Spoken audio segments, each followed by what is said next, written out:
Morning friends, today we will be discussing about a very rare surgery which is called as a trochleoplasty. Now we all know that patellar instability is usually because of bony factors, and we know that trochlear dysplasia is present in about 96% of patients who complain of patellar instability. The other factors which depend are abnormal patellar height and a pathological TTTG distance. Now this is the order. So the most common thing that we see is a trochlear dysplasia followed by patella alta and followed by increased TTTG distance. Patellar tilt is also an associated factors. Now there are some secondary factors which also may be responsible for patellar instability, which are varus and valgus, genu recurvatum, femoral and tibial torsion, patellar dysplasia and abnormal subtalar pronation. Now David DeJour from the Lyon group gave a classification, and his classification is type A to type B to type C to type D, and type A is basically a shallow trochlea, and occasionally in type A you will see a crossing sign. Type B will be a flat kind of trochlea, so you will see a both crossing sign as well as a supratrochlear spur. Type C will be a medial hyperplasia with a lateral convexity, and you will see a crossing sign along with a double contour. And type D is the most severe form of trochlear dysplasia, in which you have a cliff on the lateral aspect, and there will be a double contour, crossing sign as well as a supratrochlear spur. This is the most severe form of trochlear dysplasia. Now this is, as I told you, type A dysplasia is the most common and is a mildest form of trochlear dysplasia, and here the trochlea is shallow and the trochlear angle is increased more than 145 degrees. Type B, you have a supratrochlear spur with a flat trochlea. Type C, you will have a double contour, and type D, you have everything. You have a double contour, supratrochlear spur and a cliff. So a flat trochlea will give you a crossing sign, and a convex trochlea will give you a double contour sign. Now these are the X-ray pictures. Type B and type D will have a significant supratrochlear spur, and type C will have a trochlear dysplasia. Now as we see, what is the indication or what is the significance of a trochlear dysplasia? The trochlear dysplasia crossing sign is the first sign, and it is usually seen in around 96% of the patients. A shallow trochlear depth is pathological if it is less than 4 millimeters. So in 85% of the patient it will be less than 4 millimeters. A trochlear bump is pathologic if it is more than 3 millimeters, and it is seen in about 66% of patients. Besides that, you can have a double contour, and you can have a trochlear beak, which is an angular projection on the proximal femur. Now Lawrence view is an axial view. We do it at 20 degrees, and this is a very good view to exactly assess the trochlear depth and the tilt of the patella. Now lateral patellofemoral angle is also assessed in the same angle, and if it is increased, it is usually a sign of a patellar tilt. Now we have developed a small algorithm, and the algorithm is very simple. If you have a minimum bony changes, like you have a type A and type C trochlea, and you have a less than 20 millimeters TTTG distance and less than 1.2 mm Caton Deschamps, that is you don't have a patella alta, then a soft tissue procedure is sufficient. You can do away with your MPFL procedures and you are fine. But if you have a TTTG more than 20 millimeters, then a tibial tubercle osteotomy should be done in type A and type C of the trochlea. But if you have a type B trochlea and a type D trochlea, a sulcus deepening trochleoplasty can be performed for TTTG up to 24 millimeters, because after performing the trochleoplasty, you will have a decrease in TTTG distance. So if you do a good trochleoplasty, you will actually reduce the TTTG distance, and you will not be able to do you do not need to do a tibial tuberosity transfer. If you have a very severe kind of a trochlear dysplasia type B and type D with TTTG more than 24 millimeters, in very rare circumstances you may need to do both trochleoplasty as well as tibial tubercle osteotomy. And if you have a significant patella alta, you should add a distalization procedure. Now what is the indication of trochleoplasty? It's a very common question that my fellows ask me. When you should do a trochleoplasty? So a trochleoplasty should be ideally indicated in patients who have a major trochlear dysplasia with a trochlear prominence more than 5 millimeters. As we know, that more than 3 millimeters is suggestive, but if you have more than 5 millimeters of trochlear dysplasia, you should consider trochleoplasty. In severe form of digital dysplasia, you should consider a trochleoplasty. You should have apprehension both in flexion and extension, because the trochlear groove give you a stability in flexion as well. So if you have instability both in extension and flexion up to 50 to 60 degrees, you should go ahead and do a trochleoplasty.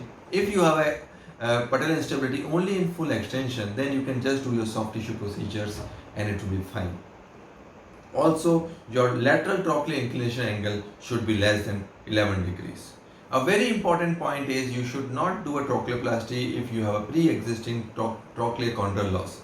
So we don't recommend trochleoplasty in those patients who have a degenerative condyle changes more than ICRS grade 2, because these patients will not do as well and will have pain in their follow-up.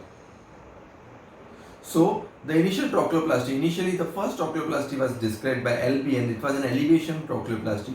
It does not work well because it is a reverse, because it increases the patellar pressure, so it does not work as well. And then the people started doing deepening trochleoplasties and fixation with screws. And now there is what I am described a recession wedge trochleoplasty. So recession wedge trochleoplasty is you remove a recession from the top of the trochlea and then you compress the trochlear cartilage surface and fix it up with screws. So this is also a common open trochleoplasty which is done. And the Dijor again described a sulcus deepening trochleoplasty, in which we recommend a wedge shape from the base of the trochlea and compress the articular cartilage and fix it up with 2 staples.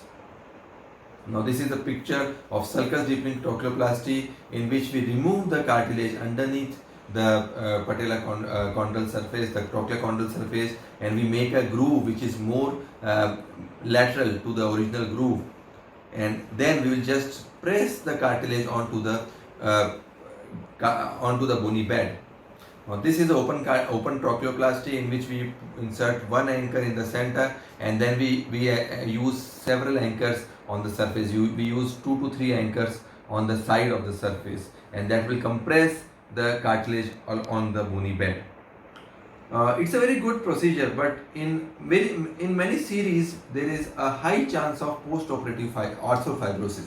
So in different series the post-operative arthrofibrosis ranges between 2% to 42%, and it is seen that these arthrofibroses which are post-trochleoplasty do not do well with manipulation, and most of these patients will need a second surgery of arthroscopic arthrolysis to regain a full range of motion. Now this is a case. She is a young patient and she presented with unstable patella, and she had a instability both in flexion and extension. And as we know that patient will have a patellar instability in flexion, that is a hallmark of trochlear dysplasia, because a trochlear dysplasia will make the patella unstable both in flexion as well as extension. So in this particular patient, she is unstable in extension and unstable in flexion as well, and the patella subluxate, and when she walks also the patella will tilt on the other side and the patient will have difficulty in walking. She also complained of instability in walking and falling down. And these are the X-ray pictures. You can see that the patella is not even small, but it is hypoplastic as well, and it will be difficult to drill tunnels for the MPFL. In this particular group, you have a significant trochlear bump, you have a little bit of patella alta but not significant, and you can see that the trochlear dysplasia is very significant here. Now there is a good MRI staging, and MRI staging or MRI grading is the new gold standard, and what we see in an MRI is a ventral trochlear prominence, a spur prominence, asymmetrical facet. You can assess the trochlear depth here and lateral trochlear inclination. In this particular MRI, you can see that there are condyle changes on the patella, but there are not significant condyle changes in the trochlea, so the patient is fine for a trochleoplasty procedure. Now the ideal fixation are historically we have used staples and headless screws, but now the standard of care is using a knotless anchors with vicryl sutures. Initially you can use a sort of knotless anchors like a swive lock or a push lock anchor. We recommend using a number 2 vicryl suture. We recommend using a central anchor at the center of the trochlea and we use 2 to 3 anchors on the periphery to compress the cartilage surface. Usually the vicryl will dissolve over time and the cartilage will have a good geometry after the healing. Now this is our position. We make a superior or superomedial weaving portal, and then the working portal is the lateral portal. And this is the view we see initially when the patella is tilted laterally and there is a significant trochlear dysplasia. This technique is an arthroscopic trochleoplasty, and this technique was promoted by Dr. Lars Blond. And this technique actually essentially means that you need to remove the bone from underneath the trochlea and elevate a cartilage flap arthroscopically. In this view we can see that arthroscopic flap is being elevated, and then you can just see that the flap should be pliable, and then you can fix it up with the knotless screws, and this actually will shift the trochlear groove laterally, which will thereby decrease the TTTG distance. And this is the pre and post-op pictures in which you can see that there is no trochlea in the pre-op picture, and after the procedure we create a very nice and a deep trochlear groove. And this is again a picture which shows a deep trochlear groove being created from a shallow trochlear groove. Now I present to you a small video in which we have done a arthroscopic trochleoplasty procedure, and this procedure actually and I'll just show how to elevate a flap. So we insert the arthroscope from the superomedial portal, and we'll see from the top. It is worthwhile to use a passport cannula from the superolateral portal, and then the key is to release all the synovium and the soft tissue on the superior margin of the trochlea, so that you will be able to see the trochlea nicely, and then you can start making your groove, and you can start making your trochleoplasty. The removal or the marking of the trochleoplasty is made with the RF probe, and this is from medial to the lateral direction, and we mark it from the medial to lateral direction. Here we can see that there is a patella on the top, and there is a mild lesion, grade 2 lesions on the patella as well, but the cartilage of the trochlea is by and large pristine. And then at this moment of time we would like to insert our burr. Now principally this is a very time consuming procedure, and you should not hurry while doing this procedure. I recommend using a 2 mm burr to start the procedure, and when we start the procedure using a 2 mm burr, we initially make a flap.